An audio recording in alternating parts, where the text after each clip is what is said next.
Hello नमस्कार साथियों, GCP science class में आपका हार्दिक अभिनंदन है। आशा है कि आप लोग एक बेहतरीन तरीके से पढ़ाई कर रहे होंगे। और जैसा कि बेटा हम लोग केमिस्ट्री के अंदर विद्युत रसायन को पढ़ रहे हैं और उम्मीद कर रहे हैं कि आज के लेक्चर में आप लोगों का ये चैप्टर फाइनल करा दिया जाए। और आशा करेंगे कि जहां से आपके जो ये सेलों की समस्याएं बढ़ रही हैं, वह सेलों की समस्याएं भी बेटा आप लोगों की कंप्लीट हो जाएं। फिर आप लोगों का कोई भी सेल से संबंधित प्रश्न आ जाए, आप लोग कर जाओगे। अब चलते हैं इस चैप्टर की सबसे पहले परिभाषा की ओर कि भाई अब परिभाषा यहां पर देंगे। क्या होती है परिभाषा? तो रसायन विज्ञान की वह शाखा जिसके अंतर्गत विद्युत एवं रासायनिक ऊर्जा में परस्पर रूपांतरण का अध्ययन किया जाता है, क्या कहलाएगी? रसायन विज्ञान। अर्थात विद्युत ऊर्जा को रसायन ऊर्जा में, रसायन ऊर्जा को विद्युत ऊर्जा में, यही बेटा रूपांतरण क्या कहलाएगी? हमारी विद्युत रसायन। तो परिभाषा लिखेंगे पहले, सबसे पहले इसकी अब परिभाषा लिखते हैं। लिखेंगे रसायन विज्ञान की वह शाखा जिसके अंतर्गत विद्युत एवं रासायनिक ऊर्जा में परस्पर रूपांतरण का अध्ययन किया जाता है विद्युत रसायन कहलाती है। ठीक है, यह विद्युत रसायन की परिभाषा। अब सबसे पहले जो परिभाषा समझने वाले हैं वह पढ़ने वाले भाई इलेक्ट्रोड। सबसे पहले यहां पर पढ़ने वाले हैं वो किसकी परिभाषा पढ़ने वाले हैं? इलेक्ट्रोड की। कि भाई आखिरकार इलेक्ट्रोड किसे कहते हैं, समझो। जब हम बेटा किसी धातु की छड़ को उसी धातु के जली विलयन में डुबो देते हैं, जब किसी धातु की छड़ को उसी धातु के लवण के जली विलयन में डुबो देते हैं, तो उस क्षण पर बेटा कौन आ जाता है? आवेश आ जाता है, जो समान मात्रा में विलयन के विपरीत होता है। तो इस क्षण को हम क्या बोलेंगे? इलेक्ट्रोड। क्या बोलेंगे? इलेक्ट्रोड। तो हमने क्या बताया? जैसे कॉपर की छड़ है, कॉपर के ही जली विलयन में डुबोना है। जिंक की छड़ है, जिंक के लवण के ही जली विलयन में डुबो देना है। तो जिस धातु की छड़ है उसी धातु की छड़ को उसी के लवण के जली विलयन में डुबो देते हैं, तो उस क्षण पर विलयन के विपरीत समान मात्रा में आवेश आ जाता है, जिस क्षण को हम क्या बोलते हैं? इलेक्ट्रोड। इस क्षण को हम क्या बोलते हैं? इलेक्ट्रोड। क्लियर? तो परिभाषा क्या लिखेंगे? परिभाषा लिखेंगे जब किसी धातु की छड़ को उसी धातु के लवण के जलीय विलयन में डुबो देते हैं, तो उस क्षण पर विलयन के विपरीत समान मात्रा में आवेश उत्पन्न हो जाता है हो जाता है तो इस क्षण को इलेक्ट्रोड कहते हैं। क्षण को क्या बोलते हैं? इलेक्ट्रोड कहते हैं। जैसे मान लिया बेटा यह एक पात्र लिया, ठीक, अब इसके अंदर क्या करना है? इसके अंदर हमें बेटा एक छड़ लेनी है और ये छड़ को हमें क्या करना है? उसी के लवड़ के जली विलयन में डुबो देना है। उसी के लवड़ के किस में डुबो देना है? जली विलयन में डुबो देना है। तो इस क्षण पर विलयन के विपरीत क्या आ जाता है? आवेश आ जाता है। इस क्षण को हम क्या बोलते हैं? इस क्षण को ही हम बोलते हैं इलेक्ट्रोड। क्या बोलते हैं? इलेक्ट्रोड। क्लियर? अब इलेक्ट्रोड हमारा बेटा दो प्रकार का होता है। इलेक्ट्रोड हमारा कितने प्रकार का होता है? दो प्रकार का। एक तो होता है हमारा बेटा या तो छड़ कैथोड की होगी या छड़ हमारी किसकी होगी? एनोड की। तो इलेक्ट्रोड हमारा बेटा दो प्रकार का होता है, कैथोड और एनोड। या तो छड़ धनात्मक होगी या छड़ कैसी होगी? ऋणात्मक होगी। विलयन के सापेक्ष छड़ या तो धनात्मक हो जाएगी या कैसी हो जाएगी? ऋणात्मक हो जाएगी। क्लियर? तो यहां पर जो ये हमारा विलयन भरा हुआ है लवण का जली विलयन, लवण का जलीय विलयन, ठीक है। तो यहां पर ये कहानी किसकी हो गई? ये कहानी हमने समझाई बेटा किसकी? इलेक्ट्रोड की। अब मैं बात करूंगा इलेक्ट्रोड विभव की। अब मैं बात किसकी करूंगा भाई? इलेक्ट्रोड विभव की। इलेक्ट्रोड विभव। अब समझो इलेक्ट्रोड विभव क्या है। जब आप बेटा किसी धातु की छड़ को उसी लवण के जली विलयन में डुबोते हो तो इस छड़ पर विलयन के सापेक्ष विपरीत प्रकार का आवेश उत्पन्न हो जाता है। इस छड़ पर विलयन के सापेक्ष विपरीत प्रकार का आवेश उत्पन्न हो जाता है। अगर हमारा विलयन धनात्मक है तो छड़ पर आवेश कैसा आएगा? ऋणात्मक। अगर हमारा विलयन बेटा धनात्मक है तो छड़ पर आवेश कैसा? ऋणात्मक। और अगर हमारा विलयन ऋणात्मक है तो छड़ पर आवेश कैसा आएगा? धनात्मक। तो छड़ हमारी कैसी होगी? धनात्मक छड़ होगी। क्लियर? तो यहां पर बेटा इन आवेशों के कारण अब विलयन और छड़ पर विपरीत प्रकार के आवेश हैं और इन आवेशों के कारण ही छड़ और विलयन के बीच में कौन उत्पन्न हो जाएगा? आवेश के कारण ही छड़ और विलयन के बीच विभव उत्पन्न हो जाता है, जिसको हम क्या बोलते हैं? इलेक्ट्रोड विभव। यानी आवेश के कारण उत्पन्न होगा विभव और उसी को हम क्या बोलेंगे? इलेक्ट्रोड विभव। लेकिन किस किस के बीच में? विलयन और छड़ के बीच में आवेश के कारण उत्पन्न विभव को क्या बोलते हैं? इलेक्ट्रोड विभव। क्लियर? तो इसमें लिखेंगे, परिभाषा लिखेंगे जब धातु की छड़ को, जब किसी धातु की छड़ को उसी धातु के लवण के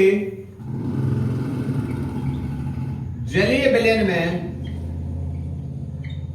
विलयन में डुबो देते हैं तो इस छड़ पर विलयन के सापेक्ष विपरीत प्रकार का आवेश उत्पन्न हो जाता है। छड़ तथा विलयन के मध्य आवेश के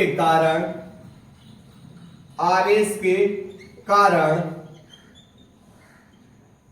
उत्पन्न विभव को क्या बोलते हैं भाई?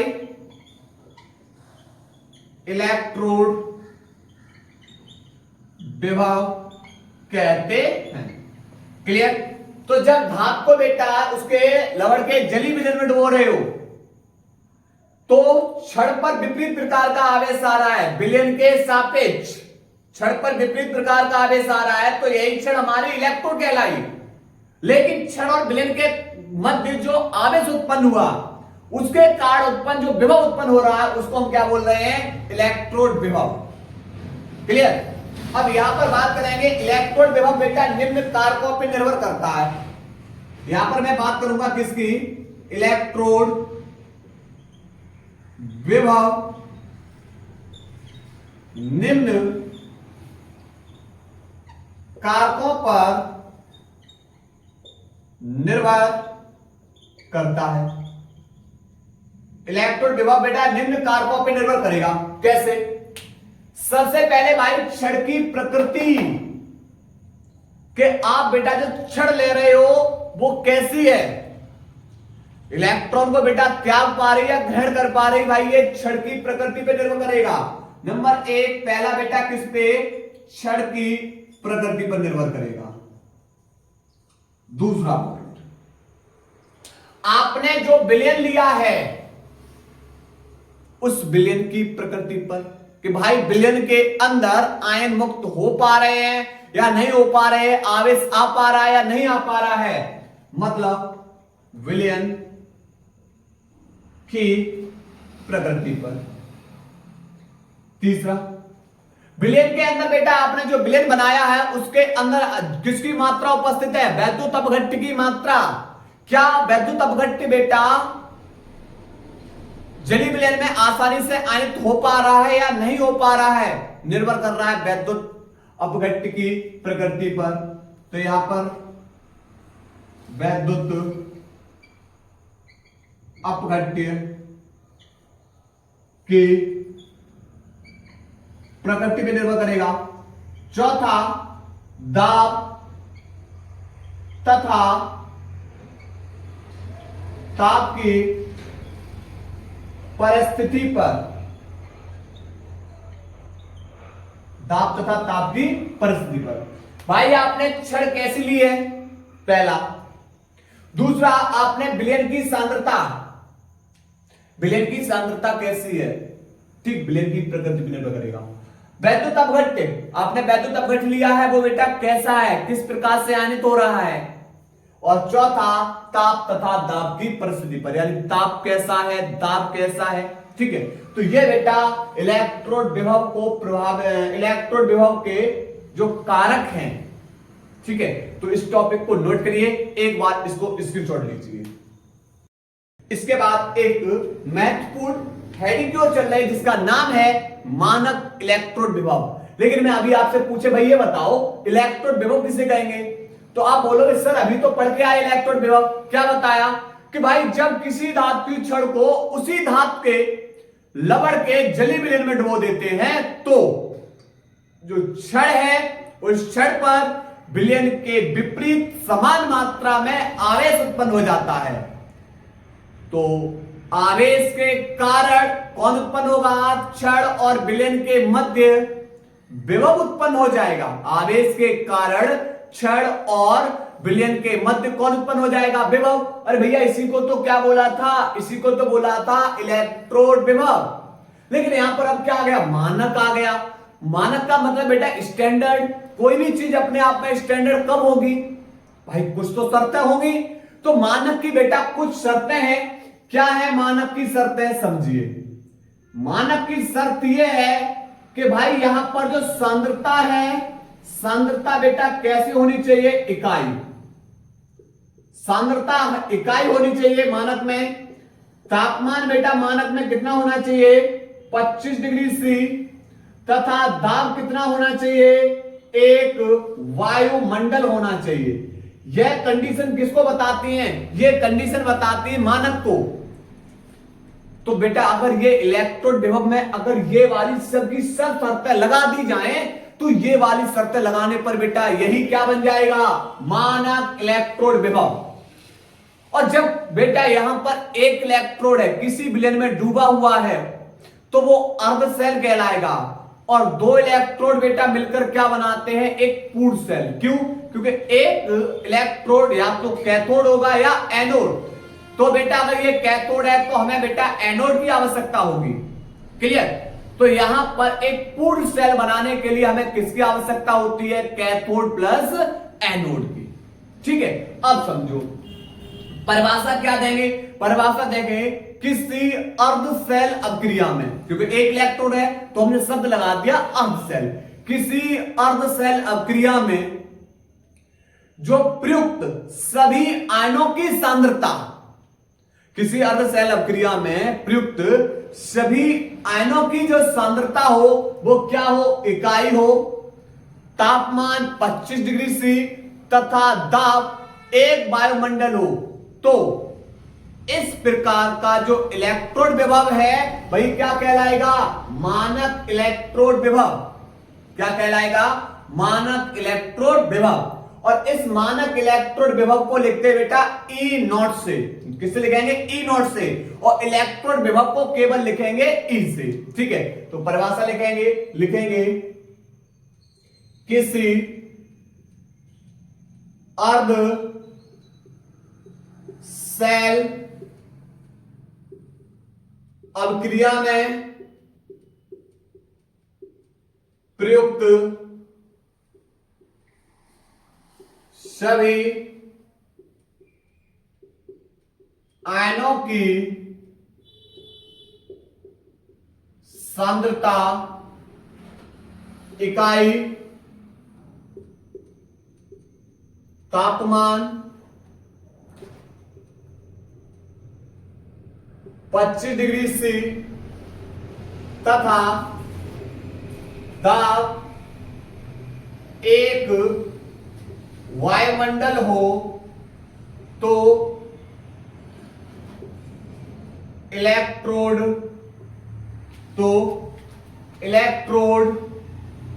विभव क्या कहलाएगा?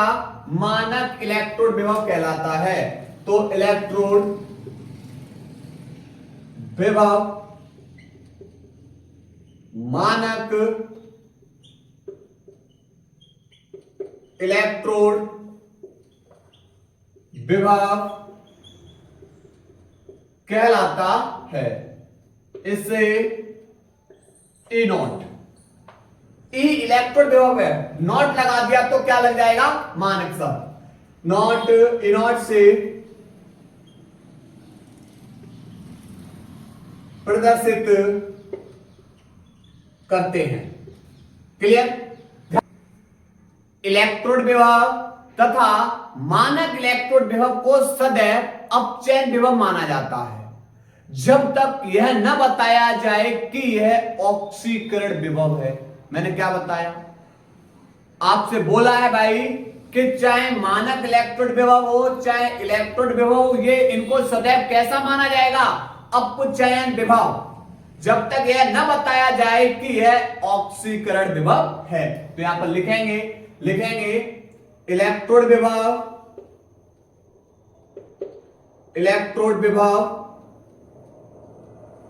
तथा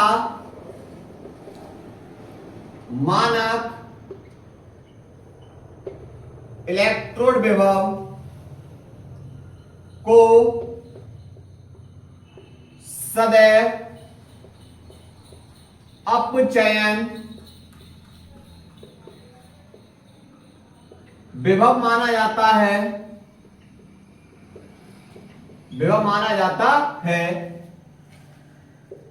जब तक यह न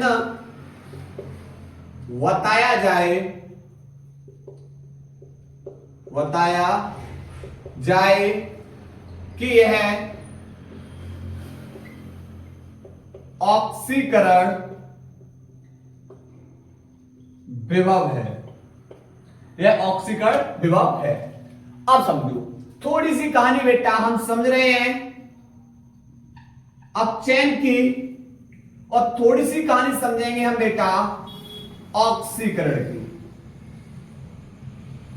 थोड़ी सी कहानी बेटा अपचयन की, क्योंकि अब यहां से जरूरत होगी ऑक्सीकरण तथा अपचयन की कहानी की। देखो कब हम ऑक्सीकरण बोलेंगे और कब हम अपचयन बोलेंगे, देखिए समझिए। जब कोई धातु अपने इलेक्ट्रॉन का त्याग करती है, जब कोई धातु अपने इलेक्ट्रॉन का त्याग करेगी तो वह सदैव कैसा, तो उसका क्या होगा, उसका ऑक्सीकरण। इलेक्ट्रॉन का त्याग, इलेक्ट्रॉन का त्याग। जब कोई धातु बेटा इलेक्ट्रॉन का त्याग करेगी तो उसका बेटा क्या होगा, ऑक्सीकरण। और जब कोई धातु इलेक्ट्रॉन का ग्रहण करेगी, इलेक्ट्रॉन का ग्रहण, तो उसे हम क्या बोलेंगे, उसे बोलेंगे अपचयन विभव। वो अपचयन, तो उसका क्या होगा, अपचयन। जब कोई धातु इलेक्ट्रॉन का त्याग कर रही है तो उसका ऑक्सीकरण हो रहा है, और जब कोई धातु इलेक्ट्रॉन का ग्रहण कर रही है तो उसका क्या हो रहा है, अपचयन। समझिए। और जब कोई धातु बेटा इलेक्ट्रॉन का त्याग करेगी तो उसके ऊपर चार्ज धनात्मक आएगा। कैसा आएगा, धनात्मक आएगा। क्या बताया, जब कोई धातु इलेक्ट्रॉन का त्याग कर रही है तो उसके ऊपर चार्ज कैसा आएगा, धनात्मक। जैसे कॉपर है, इस कॉपर के बाह्यतम कोष में बेटा 2 इलेक्ट्रॉन होते हैं। कॉपर के बाह्यतम कोष में कितने इलेक्ट्रॉन होते हैं, 2 इलेक्ट्रॉन।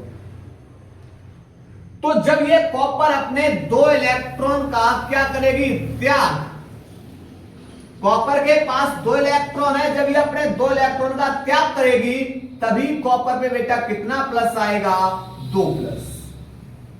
कितना प्लस आएगा, 2 प्लस। इसी प्रकार जैसे जिंक है, जिंक के पास 2 इलेक्ट्रॉन है, अभी इलेक्ट्रॉन है, त्यागे नहीं है, कोई चार्ज नहीं है, लेकिन जब यह जिंक अपने इलेक्ट्रॉन का त्याग करेगी तो इस जिंक पे बेटा चार्ज आएगा। कितने इलेक्ट्रॉन त्याग कर रही है, 2, तो इस जिंक पे चार्ज आएगा कितने प्लस, 2 प्लस। मतलब इलेक्ट्रॉन को त्यागने से उस धातु पर चार्ज आ जाता है प्लस। जैसे यहां पर कोई अधातु ले रहे, जैसे क्लोराइड, Cl पे माइनस है। अब यह क्लोराइड को अगर इलेक्ट्रॉन त्यागवाए तो आप बोले सर क्लोराइड पे जब एक इलेक्ट्रॉन का त्याग करवाओगे तो क्लोराइड के ऊपर तो चार्ज माइनस था, लेकिन जब इसने इलेक्ट्रॉन का त्याग किया तो इसके ऊपर चार्ज बेटा कैसा आ गया, प्लस। और प्लस माइनस बेटा एक दूसरे को बेटा क्या कर देंगे, उदासीन। तो यहां पर बचेगा कौन, केवल Cl। भाई क्लोराइड पे माइनस था, मतलब इसने इलेक्ट्रॉन का ग्रहण किया था, माइनस था, और इसने बेटा जो एक इलेक्ट्रॉन का त्याग कर दिया, तो इलेक्ट्रॉन का त्याग करने पर इसके ऊपर चार्ज प्लस का आ जाएगा, लेकिन इस पे तो माइनस था, इलेक्ट्रॉन का त्याग कर रही है तो प्लस, और बेटा इसके ऊपर से चार्ज हट जाएगा, उदासीन। ठीक, ऐसे ही सोडियम धातु है, जब बेटा ये अपने इलेक्ट्रॉन, इस सोडियम के पास एक इलेक्ट्रॉन होता है, जब ये अपने इलेक्ट्रॉन का त्याग करेगी तो सोडियम के ऊपर कितना चार्ज आ जाएगा, आप बोलोगे 1 प्लस।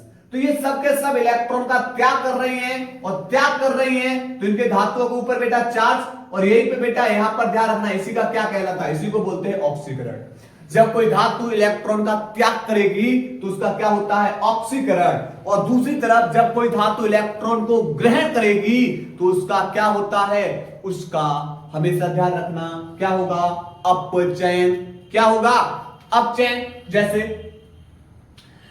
Cu2 प्लस था, 2 प्लस कब आया था, जब इसने अपने 2 इलेक्ट्रॉन को त्यागे थे तब 2 प्लस आया था। लेकिन अगर हम बेटा इसके 2 प्लस को खत्म करना है तो आप बोलोगे कि सर अगर इसके 2 प्लस को समापन करना है तो इससे 2 इलेक्ट्रॉन ग्रहण करा दीजिए। तो यहां से 2 प्लस 2 माइनस को कैंसिल बेटा, फिर से क्या हो जाएगा, उदासीन। फिर से क्या हो जाएगा, उदासीन। ऐसे ही अगर मैं बात करेंगे एल्यूमिनियम पे बेटा, मान लो 3 प्लस है, एक एल्यूमिनियम पे 3 प्लस है, आपके मन में आया सर हम इसको केवल 1 इलेक्ट्रॉन ग्रहण कराएंगे, इसको 1 इलेक्ट्रॉन। तो आप बोलोगे सर 3 प्लस थे, अगर इसके तीनों प्लस खत्म करने हैं तो इसे 3 इलेक्ट्रॉन ग्रहण कराने थे, लेकिन हमने तो अभी इसे एक ही इलेक्ट्रॉन ग्रहण कराया है ना, तो ये एक इलेक्ट्रॉन को ग्रहण करेगा तो इसका एक ही तो चार्ज खत्म होगा, तो 3 में से एक चार्ज खत्म हो गया। अभी भी बेटा एल्यूमिनियम के पास कितना प्लस बचा? 2 प्लस। ठीक, चलिए इस प्रकार और समझते हैं। जैसे सोडियम पे बेटा Na पे प्लस था, अगर इसने एक इलेक्ट्रॉन का ग्रहण किया तो आप बोलोगे सर 1 प्लस था, एक इलेक्ट्रॉन का ग्रहण कर रहा है, इसका चार्ज खत्म, अर्थात Na। तो भाई यहां क्या देख रहे हो? यहां देख रहे हो कहानी इन पे इलेक्ट्रॉन का ग्रहण किया जा रहा है, तो ये सब कहानी अपचयन की, यहां इलेक्ट्रॉन का त्याग किया जा रहा है, मतलब इसका ऑक्सीकरण। ठीक है, समझ में आया?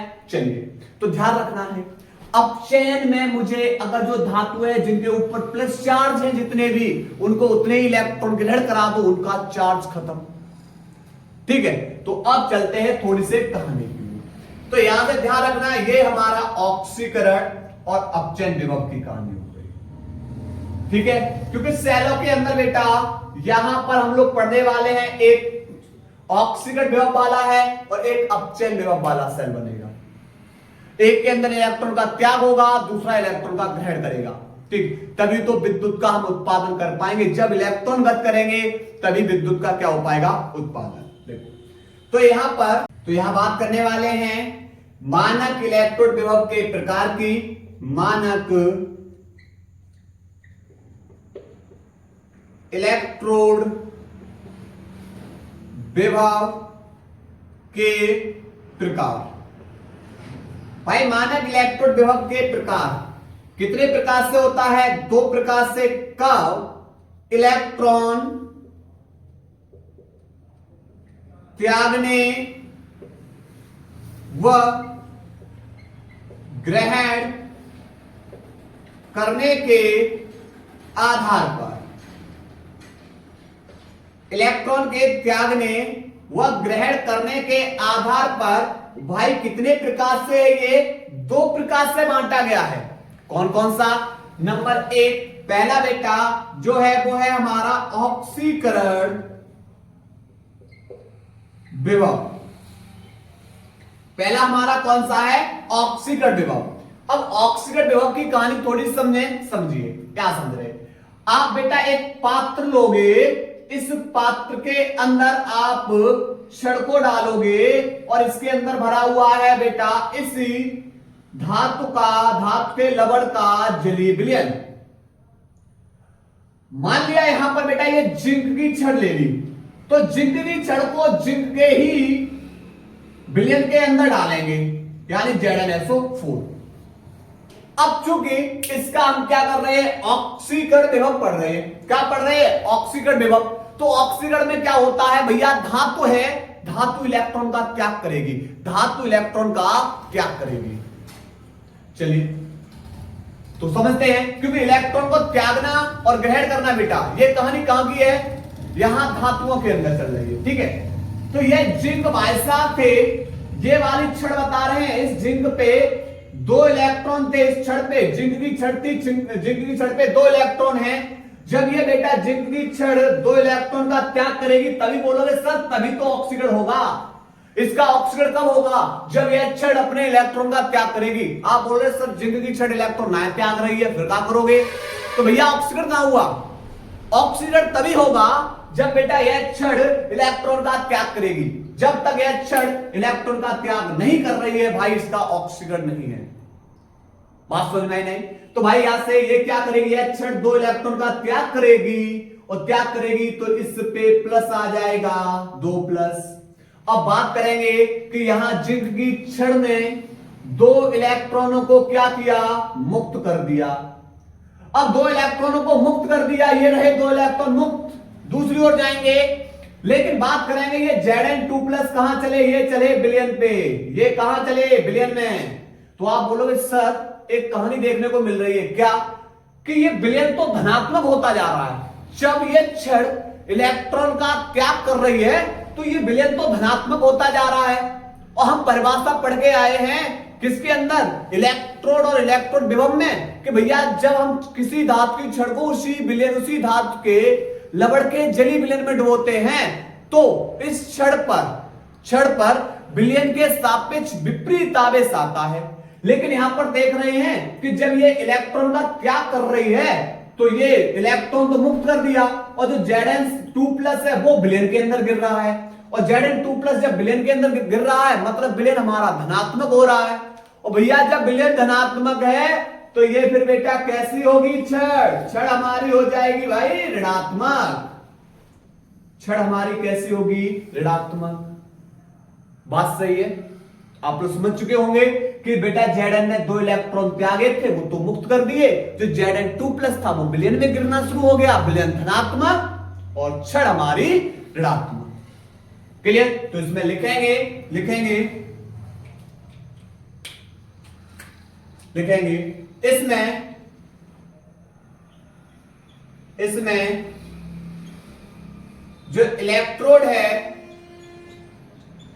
इसमें जो इलेक्ट्रोड है वह इलेक्ट्रोड बिलियन के सापेक्ष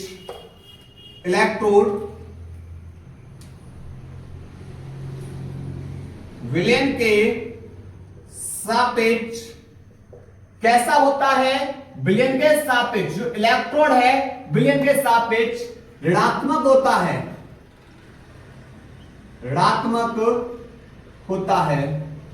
अर्थात किसका काम करेगा भाई ये, अर्थात यह एनोड की भांति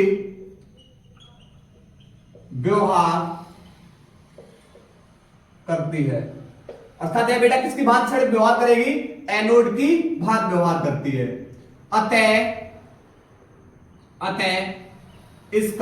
अतः यह ऑक्सीकरण है।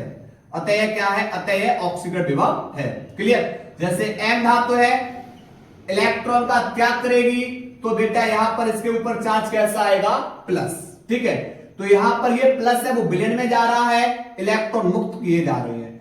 कितने इलेक्ट्रॉन बेटा मुक्त कर रहे हैं, मान लो n इलेक्ट्रॉन, तो इस पे कितना चार्ज आएगा, n+। ठीक, तो यहां पर बस सीधा पहचान है कि भैया ऑक्सीकरण विभव।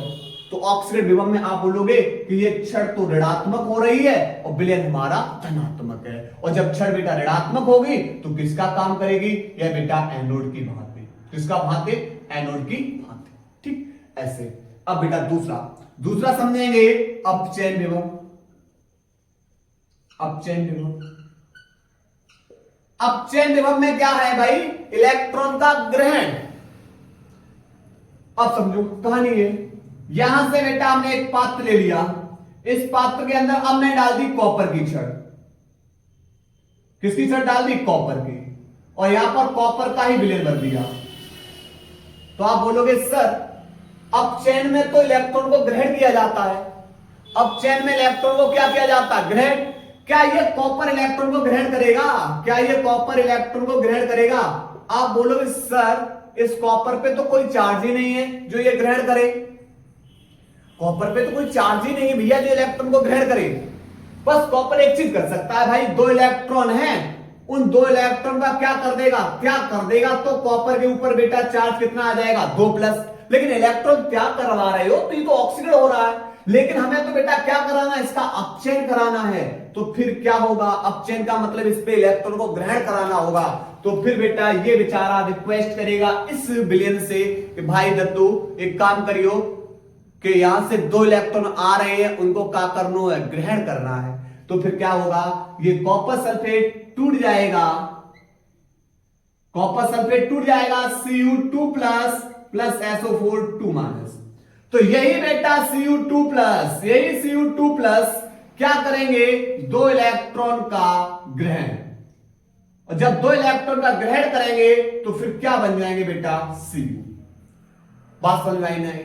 तो एक बात बताओ कि भैया यहां से Cu2+ तो मुक्त हो रहे हैं, और यहां पर जब Cu2+ बेटा Cu2+ मुक्त हो रहे विलयन से, जो 2 इलेक्ट्रॉन को क्या करेंगे, ग्रहण।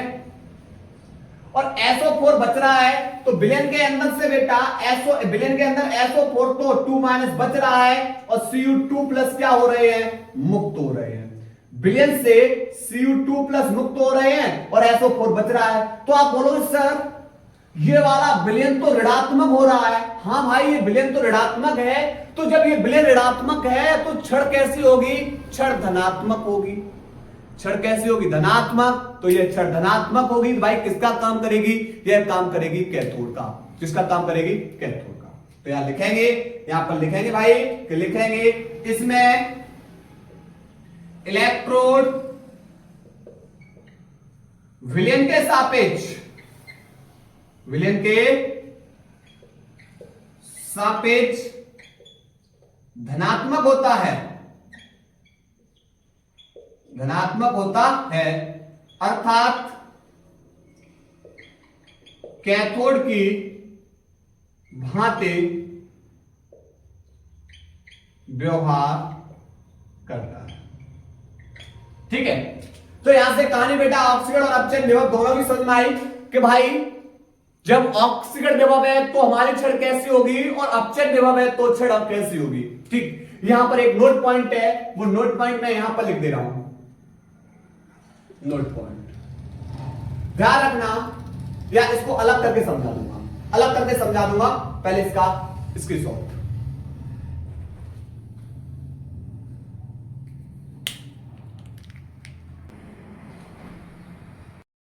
उसके बाद बेटा अब देखिए क्या है नोट पॉइंट। लिखेंगे नोट पॉइंट को कि भाई यहां पर जो अपचयन,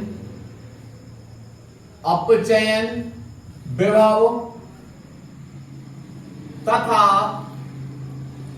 ऑक्सीकरण विभव, तथा ऑक्सीकरण विभव, ऑक्सीकरण विभव दोनों का मान, दोनों का मान समान, दोनों का मान बेटा, और अपचयन विभव हो चाहे ऑक्सीकरण विभव हो, दोनों का मान समान, परंतु परंतु विपरीत चिन्ह के साथ होता है, विपरीत चिन्ह के साथ होता है। क्लियर? जैसे एक कॉपर है, एग्जाम्पल में जब ये बेटा कॉपर अपने 2 इलेक्ट्रॉन का त्याग करेगा तो कॉपर के ऊपर कितना चार्ज आ जाएगा? आप बोलोगे सर इसके ऊपर 2+ आ जाएगा। क्यों आएगा? क्योंकि इसने अपने 2 इलेक्ट्रॉन का त्याग किया है, और जब ये बेटा इलेक्ट्रॉन का त्याग कर रहा है तो इसका क्या हो रहा है? ऑक्सीकरण। और एक कॉपर का जो विभव होता है वह विभव बेटा कितना होता है? 0.34 वोल्ट। एक कॉपर का जो विभव होता है वह कितना होता है? 0.34 वोल्ट। लेकिन ये ऑक्सीकरण विभव पर बेटा यही मान कैसा होगा? माइनस का। और ये किसका काम करेगा? ये बेटा एनोड का काम करेगा। एनोड पर क्या करेंगे? ऑक्सीडेशन। अब कैथोड की कहानी पर क्या है? कैथोड की कहानी है कि कॉपर 2+, जब कॉपर को बेटा 2 इलेक्ट्रॉन को क्या करा दिया जाए? ग्रहण। भाई इसके ऊपर 2+ हैं, इसके प्लस को, चार्ज को खत्म करने के लिए 2 इलेक्ट्रॉन को जब ग्रहण करा देंगे तो क्या हो जाएगा? Cu, और इलेक्ट्रॉन का ग्रहण किया मतलब इसका अपचयन। लेकिन यहां पर बेटा यही अपचयन विभव में मान यही कैसा हो जाता है? यही प्लस का होता है। क्लियर? तो ऑक्सीकरण विभव में यह मान बेटा कैसा है? ऋणात्मक होगा, और अपचयन विभव में यह मान कैसा होता है? धनात्मक होता है। ठीक है, इसके बाद अब हम लोग बेटा पढ़ने वाले हैं विद्युत रासायनिक सेल के बारे में। विद्युत रासायनिक सेल। अब क्या है विद्युत रासायनिक सेल? यह एक ऐसी युक्ति है जो रासायनिक ऊर्जा को, जो किसको बेटा? रासायनिक ऊर्जा को किसमें बदलती है? विद्युत ऊर्जा में। तो यह एक ऐसी युक्ति है जो रासायनिक ऊर्जा को किसमें बदलेगी बेटा? विद्युत ऊर्जा में। ठीक है, जो इन सेलों की खोज, इन सेलों की जो खोज है, इन सेलों की जो खोज है वो बेटा सबसे पहले की थी लुइस गैल्वेनी ने 1780 ईस्वी में, उसके बाद फिर बेटा है एलेसेंड्रो वोल्टा, जिन्होंने बेटा इसका प्रतिपादन कब किया था? 1800 ईस्वी में, ठीक है। और एलेसेंड्रो वोल्टा के नाम से ही बेटा इसे किस नाम से जाना जाता है? इस सेल को वोल्टीय सेल भी कहते हैं। क्या कहते हैं? वोल्टीय सेल भी कहते हैं। तो क्या बताया भाई कि भाई विद्युत रासायनिक सेल किससे कहेंगे? तो आप बोलोगे कि यह एक ऐसी युक्ति है जो रासायनिक ऊर्जा को विद्युत ऊर्जा में परिवर्तित करती है। अर्थात अगर मैं बात करें भाई इन रासायनिक सेल की खोज लुइस गैल्वेनी ने और एलेसेंड्रो वोल्टा ने, इसीलिए बेटा लुइस गैल्वेनी के नाम पे इसे गैल्वेनिक सेल पढ़ते हैं और एलेसेंड्रो वोल्टा के नाम से इसे बेटा किस नाम से जानते हैं? वोल्टी सेल के नाम से भी जानते हैं। क्लियर? तो अब हम इसके अंदर बेटा पढ़ने वाले हैं किसको? गैल्वेनिक सेल को। किसको पढ़ने वाले हैं? गैल्वेनिक सेल को। तो इसमें लिखेंगे विद्युत रासायनिक सेल एक ऐसी युक्ति है जो रासायनिक ऊर्जा को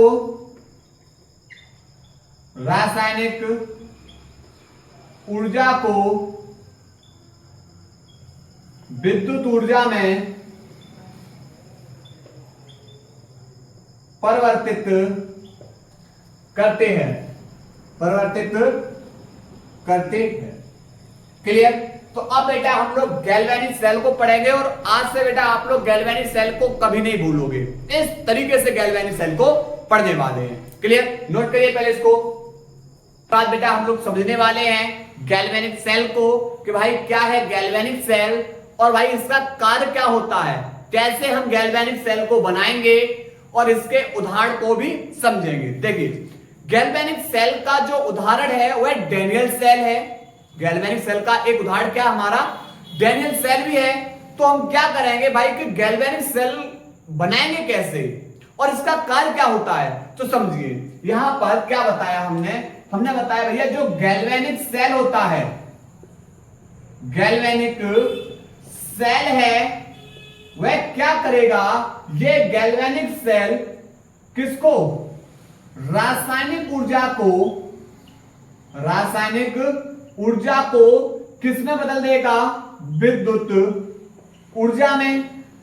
तो हमने क्या बताया भाई कि ये गैल्वेनिक सेल है, ये क्या कर रहा है? गैल्वेनिक सेल रासायनिक ऊर्जा को बदल देगा विद्युत ऊर्जा में। क्लियर? इसीलिए इसे हम क्या बोलते हैं? विद्युत रासायनिक सेल भी कहते हैं। इसलिए हम इसे क्या कहते हैं? विद्युत रासायनिक सेल भी कहते हैं। अब बात करें गैल्वेनिक सेल में जो अर्ध सेल की अभिक्रियाएं होती हैं वह दोनों इलेक्ट्रोड पे संपन्न होंगी। गैल्वेनिक सेल में दोनों इलेक्ट्रोड पर, अब दोनों इलेक्ट्रोड का मतलब क्या है? एक कैथोड का होगा, एक कौन सा होगा? एक कैथोड होगा और एक कौन होगा? एनोड। तो दोनों इलेक्ट्रोड पर क्या होता है? जो अर्ध सेल अभिक्रिया संपन्न होती है, अर्ध सेल अभिक्रिया संपन्न होगी। तो गैल्वेनिक सेल में जो अभिक्रिया संपन्न होगी वह बेटा दोनों इलेक्ट्रोड यानी कैथोड और एनोड दोनों इलेक्ट्रोड पर अर्ध सेल अभिक्रिया संपन्न होती है। तो क्या समझ में आया? समझ में ये आया कि भाई गैल्वेनिक सेल है वह रासायनिक ऊर्जा को किसमें बदल देगा? विद्युत ऊर्जा में। इसलिए इसे विद्युत रासायनिक सेल भी कहते हैं। इसमें जो अर्ध सेल अभिक्रिया होती हैं वह दोनों इलेक्ट्रोड पर संपन्न होती हैं। ठीक है? अब बात करेंगे कि एक गैल्वेनिक सेल को बेटा बनाएंगे कैसे? गैल्वेनिक सेल को बनाएंगे कैसे? क्या है इसके तथ्य समझिए। पहला कि भाई इसमें दो इलेक्ट्रोड है। गैल्वेनिक सेल में कितने इलेक्ट्रोड है? दो। इसमें एक का विभव बेटा उच्च होता है और एक का विभव निम्न होता है। तो जिसका विभव ज्यादा होगा, जिसका विभव कैसा होगा, ज्यादा। जिसका विभव ज्यादा होगा बेटा वह किसका काम करेगा, एनोड का।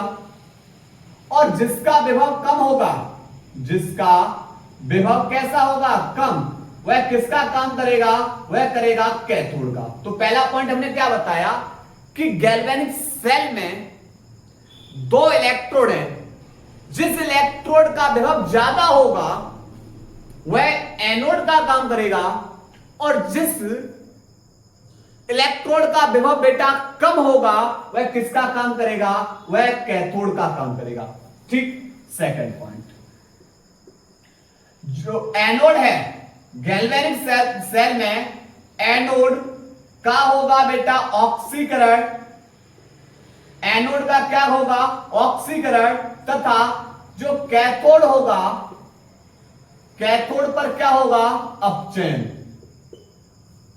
गैल्वेनिक सेल में बेटा जो एनोड है, एनोड पर ऑक्सीकरण तथा कैथोड पर क्या होगा, अपचयन। अर्थात जो एनोड है, एनोड बेटा कैसा होगा, एनोड पर बेटा जो विभव होगा वो कैसा होगा, ऋणात्मक, तथा कैथोड पर कैसा होगा, धनात्मक। कैथोड हमारा किसकी भांति व्यवहार करेगा, धनात्मक की भांति। ठीक। एनोड ऋणात्मक की तरह, कैथोड धनात्मक की तरह कार्य करेगा। ठीक है। तीसरा पॉइंट बेटा इसका ध्यान रखना है, जब इलेक्ट्रॉन है, जब इलेक्ट्रॉन को हम बाह्य परिपथ में ले जाएंगे, बाह्य परिपथ में ले जाएंगे, तो बाह्य परिपथ में जो इलेक्ट्रॉन है वह जाएंगे एनोड से कैथोड की ओर।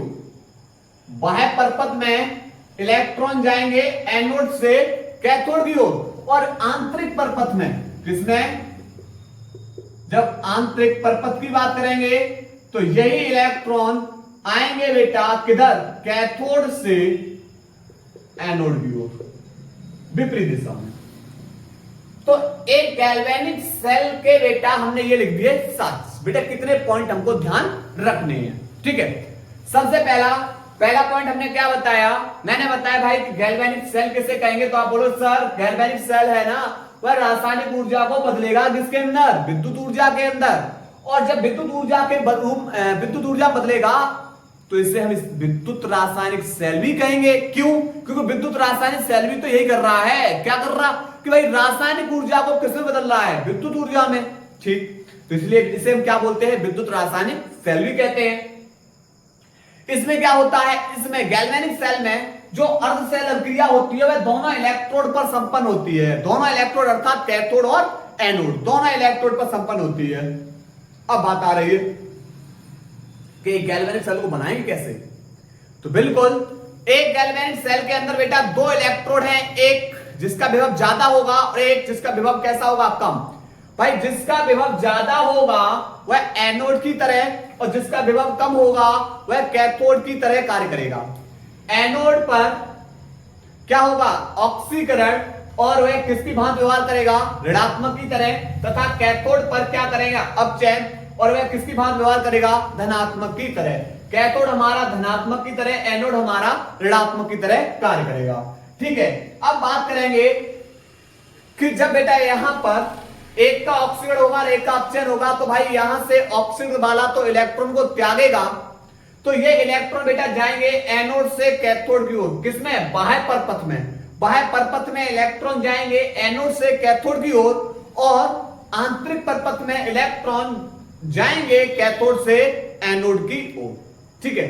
तो बस यही पॉइंट को आप लोगों को क्या करना है, ध्यान रखना है, और आपका बेटा यही से गैल्वेनिक सेल तैयार हो जाएगा। इसका जो उदाहरण हम लोग अध्ययन करेंगे, उदाहरण जो हम लोग अध्ययन करेंगे वह बेटा डैनियल सेल का, किसका, डैनियल सेल का अध्ययन करेंगे। ठीक। चलिए, तो अब यहां से सबसे पहले लिख ले रहे इसके बारे में। ठीक। ये पॉइंटों को इधर लिख दे रहा हूं, लिखेंगे गैल्वेनिक सेल रासायनिक ऊर्जा को, रासायनिक ऊर्जा को विद्युत ऊर्जा में परिवर्तित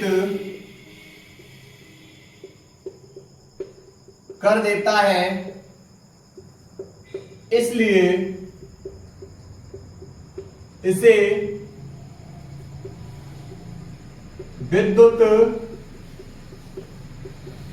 रासायनिक सेल भी कहते हैं। विद्युत रासायनिक सेल भी कहते हैं। गैल्वेनिक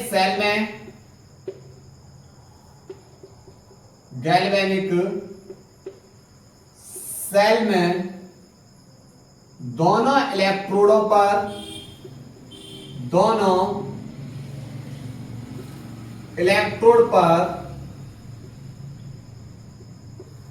अर्ध सेल अभिक्रिया संपन्न होती है। अर्ध सेल अभिक्रिया संपन्न होती है। ठीक है, अब हेडिंग डालेंगे गैल्वेनिक सेल के महत्वपूर्ण तथ्य। नंबर 1, पहला पॉइंट लिखेंगे, गैल्वेनिक सेल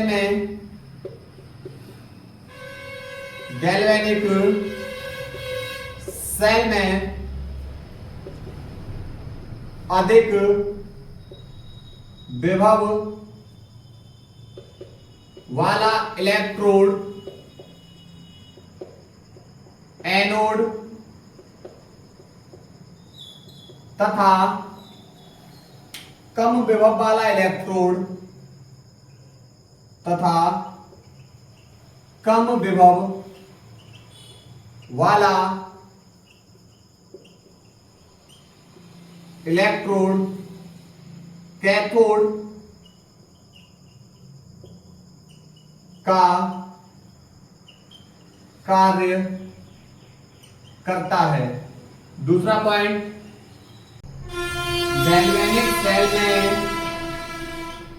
गैल्वेनिक सेल में एनोड पर ऑक्सीकरण तथा कैथोड पर अपचयन होता है। कैथोड धनात्मक इलेक्ट्रोड तथा एनोड ऋणात्मक इलेक्ट्रोड होता है। ठीक है, कैथोड धनात्मक इलेक्ट्रोड और एनोड हमारा ऋणात्मक इलेक्ट्रोड। तीसरा, गैल्वेनिक सेल में इलेक्ट्रॉन वाहक परपथ में एनोड से कैथोड की ओर तथा आंतरिक परपथ में इलेक्ट्रॉन कैथोड से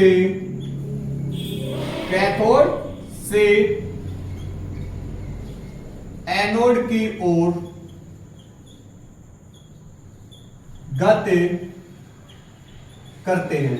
ठीक है, तो ये बेटा हमने किसके बारे में लिया, गैल्वेनिक सेल के बारे में। और अब हम पढ़ने वाले हैं किसको, डैनियल सेल को। इसी गैल्वेनिक सेल का एग्जाम्पल है हमारा डैनियल सेल। तो अब हम डैनियल सेल को बनाएंगे बेटा इन सभी तथ्यों की सहायता से।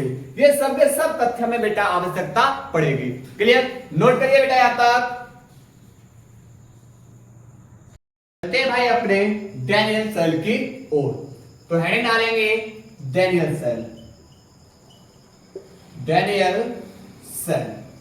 अब देखो कैसे बनाते हैं। डैनियल सेल बना होता है, वो हमारा बना होता है जिंक प्लस कॉपर के इलेक्ट्रोड से। जिंक प्लस कॉपर के इलेक्ट्रोड से। समझो, सबसे पहले बेटा हम क्या लेंगे, दो पात्र लेंगे। दो पात्र लेंगे और एक पात्र के अंदर बेटा हम लेंगे जिंक का इलेक्ट्रोड।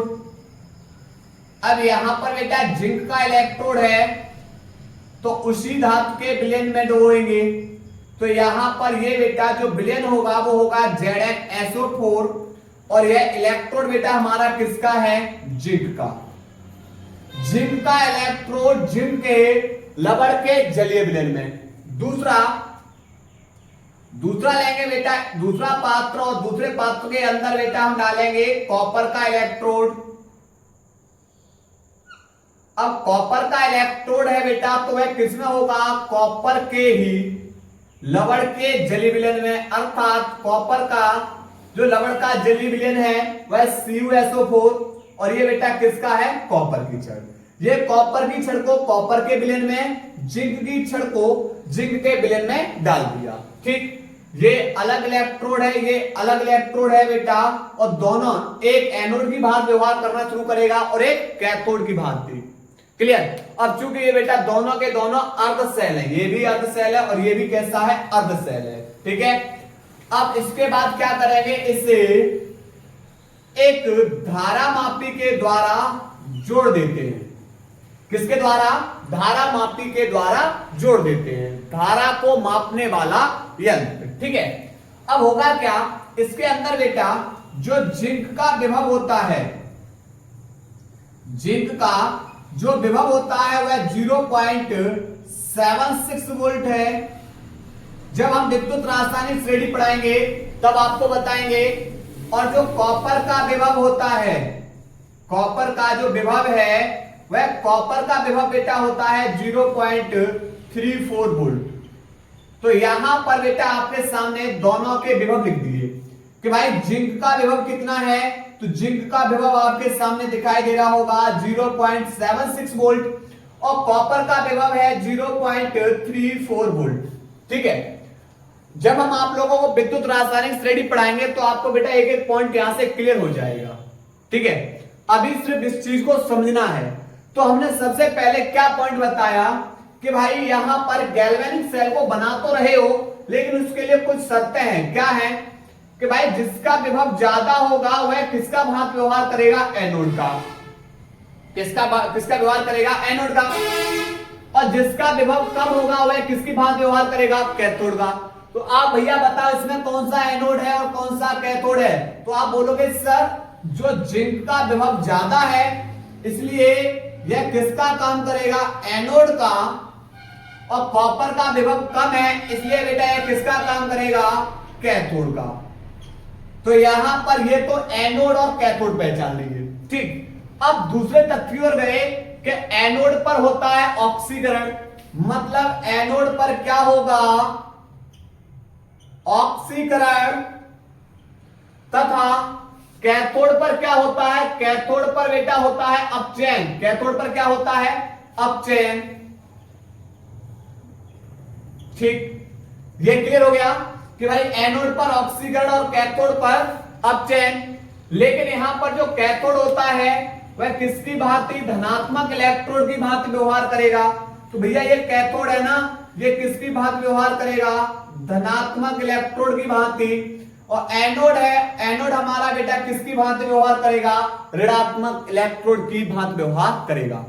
ये कहानी बेटा जैसे गैल्वेनिक सेल में बेटा पॉइंट बोलेंगे हम उन्हीं का पालन कर रहे हैं। चलिए अब कहानी ये आ रही है कि भाई जब ये Zn का मान लिया कि एनोड पर ऑक्सीकरण हो रहा है तो एनोड पर धातु कौन है, हमारी जिंक। क्योंकि अपचयन और ऑक्सीकरण बेटा किनका होगा, धातुओं का ही ऑक्सीकरण होगा, धातुओं क्या करेंगे, अपचयन करेंगे। तो बेटा यहां पर जो एनोड पर, कहां पर कहानी है, एनोड पर जो अर्धसेल अभिक्रिया होगी, एनोड पर बेटा धातु कौन सी है, जिंक। जिंक धातु की छड़ है, कौन है, जिंक धातु की छड़ है जिंक के ही विलयन में डुबोई गई है, जिंक के ही लवण के विलयन में डुबो दी गई है। अब जिंक धातु क्या करेगी, जिंक धातु का बेटा कराएंगे ऑक्सीकरण, जिंक धातु का क्या कराएंगे ऑक्सीकरण। तो आप बोलोगे सर जब जिंक धातु का ऑक्सीकरण कराओगे तो जिंक धातु पे 2 इलेक्ट्रॉन होते हैं और ये दोनों इलेक्ट्रॉनों का त्याग करेगी, तो इस पे चार्ज कैसा आ जाएगा प्लस। तो जिंक धातु 2 इलेक्ट्रॉन का त्याग किया और इसके ऊपर चार्ज आ गया प्लस। तो जिंक धातु ने क्या किया, जिंक धातु ने बेटा 2 इलेक्ट्रॉनों को मुक्त किया। कितने इलेक्ट्रॉन, 2 इलेक्ट्रॉनों को मुक्त कर दिया कि भाई तुम जाओ किधर, कॉपर की ओर, किधर जाओ कॉपर की ओर। अब बात यह आ रही है कि जिंक धातु ने 2 इलेक्ट्रॉन छोड़े कॉपर की ओर। अब ये Zn2+ कहां जाएगा, तो ये बेटा Zn2+ है, वह जिंक धातु से बेटा Zn2+ विलयन के अंदर गिरना शुरू होगा। किसके अंदर गिरना शुरू होगा, विलयन के अंदर। तो यहां पर बेटा जो क्षण अगर हमारी ऋणात्मक है तो विलयन हमारा कैसा हो गया, धनात्मक। और यही तो परिभाषा पढ़ा के आए थे हम बेटा इलेक्ट्रोड में, कि क्या बताया था कि जब किसी धात्विक क्षण को उसी के लवण के जलीय विलयन में डुबोते हैं तो उस क्षण पर विलयन के सापेक्ष विपरीत प्रकार का आवेश आ जाता है। और इस क्षण को हमने क्या बोला था, इलेक्ट्रोड। क्लियर, यहां तक कहानी क्लियर हुई, ठीक। अगर क्षण दे बेटा जब 2 इलेक्ट्रॉन त्यागे तो Zn2+ बेटा कहां गिरना शुरू हो गए, विलयन के अंदर। और विलयन हमारा बेटा कैसा होना शुरू हो गया, धनात्मक। और क्षण हमारी कैसी है, ऋणात्मक, ठीक। अब यहां से Zn ने तो अपना काम कर दिया कि भाई तुम जाओ 2 इलेक्ट्रॉन, और जब इलेक्ट्रॉन गत करेंगे तभी धारा का क्या होगा, चालन। जब तक इलेक्ट्रॉन गत नहीं करेंगे तब तक बेटा धारा का चालन नहीं होगा। अब आए बेटा जे 2 इलेक्ट्रॉन बेटा चल दिए इधर कॉपर की ओर। अब ये बेचारा परेशान, क्यों परेशान, क्यों भैया इधर से 2 इलेक्ट्रॉन आ रहे हैं, अब इन्हें तो ये 2 इलेक्ट्रॉन क्या करने हैं, ग्रहण करने हैं। अब ये बेचारा बेटा परेशान। अब कॉपर छड़ तो बेटा कॉपर की है, कॉपर तो 2 इलेक्ट्रॉन ग्रहण नहीं कर सकता, लेकिन हाँ कॉपर पे एक काम हो सकता है कि कॉपर अपने 2 इलेक्ट्रॉन का त्याग कर सकता है। जब त्याग करेगा तो इस पे 2+ आएगा, लेकिन बेटा जब ये इलेक्ट्रॉन का त्याग करेगा तो इसका तो ऑक्सीकरण हुआ, लेकिन इस पे तो कराना क्या है मुझे, अपचयन। अपचयन का मतलब इसे तो इलेक्ट्रॉन ग्रहण कराने हैं। तो अब ये बेचारा कॉपर रिक्वेस्ट करेगा अपने विलयन से कि भाई जी यहां से जिंक ने 2 इलेक्ट्रॉन छोड़े हैं, भाई जी इन 2 इलेक्ट्रॉनों को क्या करना है, ग्रहण करना है। तो कॉपर इसकी रिक्वेस्ट सुनेगा। जो ये कॉपर की रिक्वेस्ट कौन सुनेगा, ये वाला विलयन। और कॉपर का जो यहां पर विलयन है वह विलयन इस कॉपर की रिक्वेस्ट सुनेगा और क्या करेगा कि जो ये कॉपर सल्फेट का विलयन है वहां से Cu को भैया कहेगा कि अब तुम जाओ। Cu को मुक्त कर देगा 2+ के रूप में, और SO4 पे कितना चार्ज, 2-। इस कॉपर ने विलयन से बेटा जाकर रिक्वेस्ट की कि भैया जिंक ने 2 इलेक्ट्रॉन छोड़ दिए हैं, वो 2 इलेक्ट्रॉनों को ग्रहण करना है। तो यहां पर ये कॉपर सल्फेट का जो विलयन था जिसके अंदर कॉपर थी, विलयन के अंदर कॉपर थी, अब यही विलयन क्या करेगा, रिक्वेस्ट मान लेगा और क्या करेगा कि भाई विलयन के अंदर जो कॉपर है भाई हम तुमको मुक्त कर रहे हैं, अब तुम जाओ और जिंक से जो 2 इलेक्ट्रॉन आ रहे हैं उनको जाके ग्रहण करिए।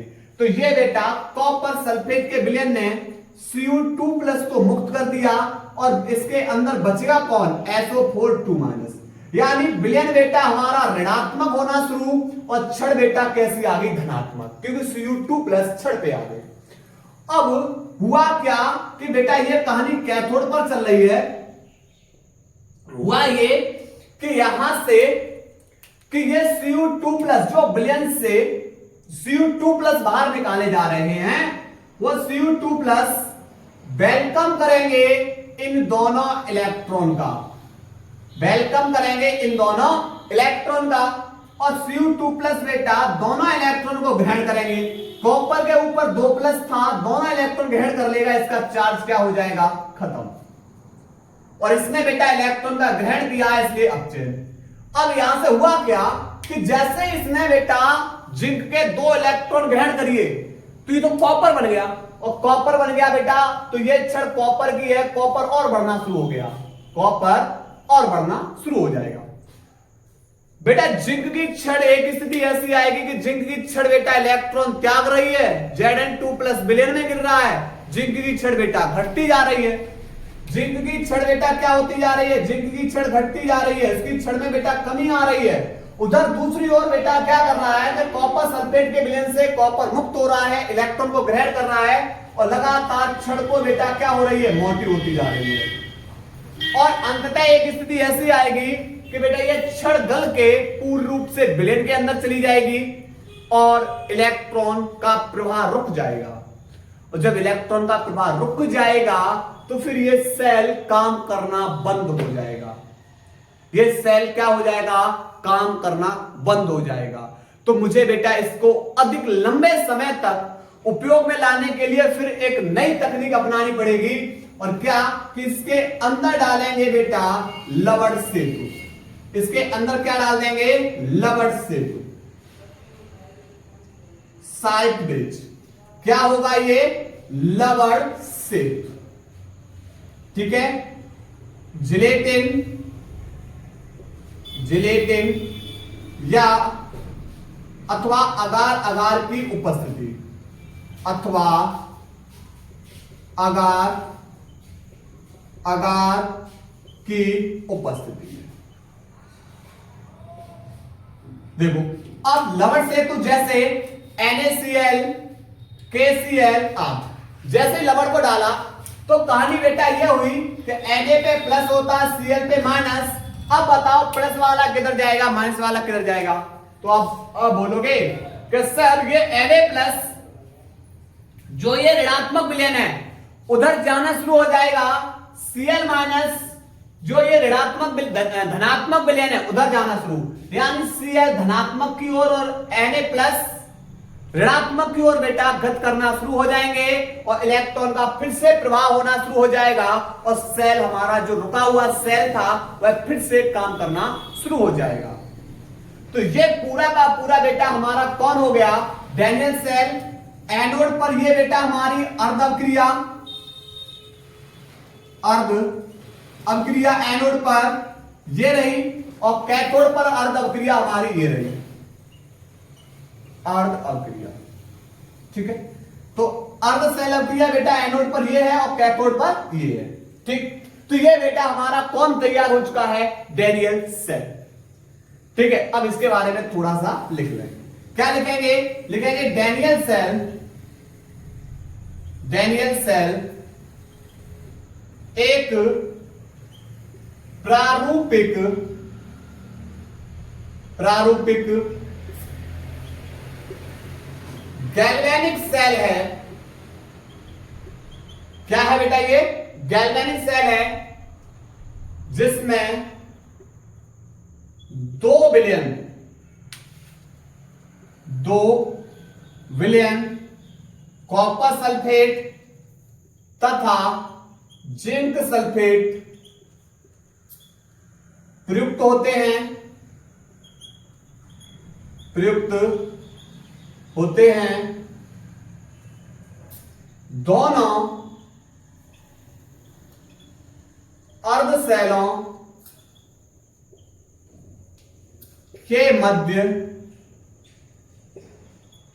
उल्टे यू आकार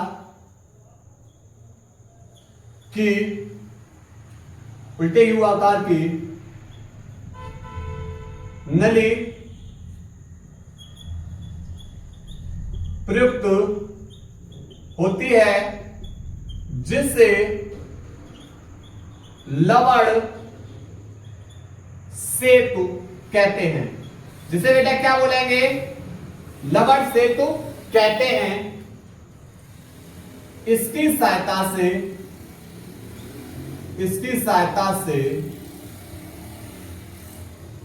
2 अर्ध सेलों को,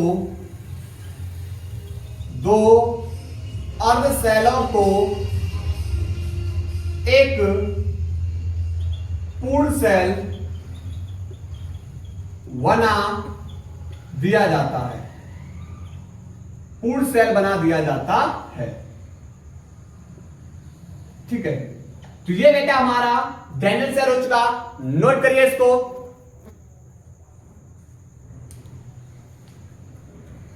इसके बाद बेटा हम लोग अध्ययन करने वाले हैं गैल्वेनिक सेल का निरूपण। देखिए सबसे पहला पॉइंट ये है कि भाई गैल्वेनिक सेल में आप लोगों के माइंड में आ रहा होगा सर आपने एनोड इधर क्यों बनाया, हम एनोड इधर नहीं बना सकते। तो पहला पॉइंट यही लिखा है मैंने भाई कि एनोड को सदैव किधर रखना है, एनोड को सदैव हमें बाईं ओर तथा कैथोड को सदैव हमें दाईं ओर रखना है, पहला पॉइंट। ठीक, दूसरा ये बेटा यहां पर जो एनोड पर देखो Zn से Zn2+ हुआ तो इसकी जो प्रावस्था है इसे पैरेलल रेखा द्वारा प्रदर्शित करेंगे, Zn से Zn2+। इसी प्रकार यहां पर देखो Cu2+ से Cu हो गया तो इसकी प्रावस्था को Cu2+ से Cu, तो इसकी जो प्रावस्थाओं को हम एक पैरेलल एक सीधी ऊर्ध्वाधर रेखा द्वारा क्या करेंगे, प्रदर्शित करेंगे। तीसरा बेटा इसके अंदर आपको लोगों को एक लवण सेतु दिखाई दे रहा होगा और ये कहां है, दो अर्ध सेलों के बीच में। तो आप दो अर्ध सेलों के बीच में लवण सेतु को दर्शाओगे किसके द्वारा, दो बड़ी रेखाओं के द्वारा।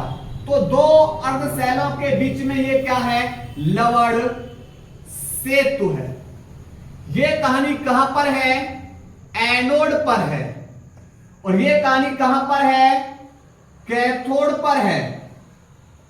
ठीक, किसका उदाहरण है ये बेटा, डैनियल सेल का उदाहरण है। डैनियल सेल बेटा कोई भी सेल हो सकता है आपका, ये डैनियल सेल मैंने एग्जांपल दिया है, लेकिन आपका कोई भी सेल बेटा यहां से हो सकता है, कोई भी गैल्वेनिक सेल।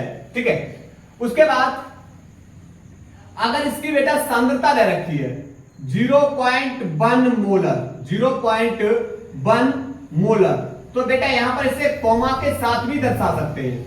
यहां पर 0.1 मोलर, तो यहां पर आप इसे किसके द्वारा दर्शा सकते हैं, कॉमा के द्वारा। ठीक है, तो ये बेटा इसका क्या हो गया, निरूपण हो गया। नोट करिए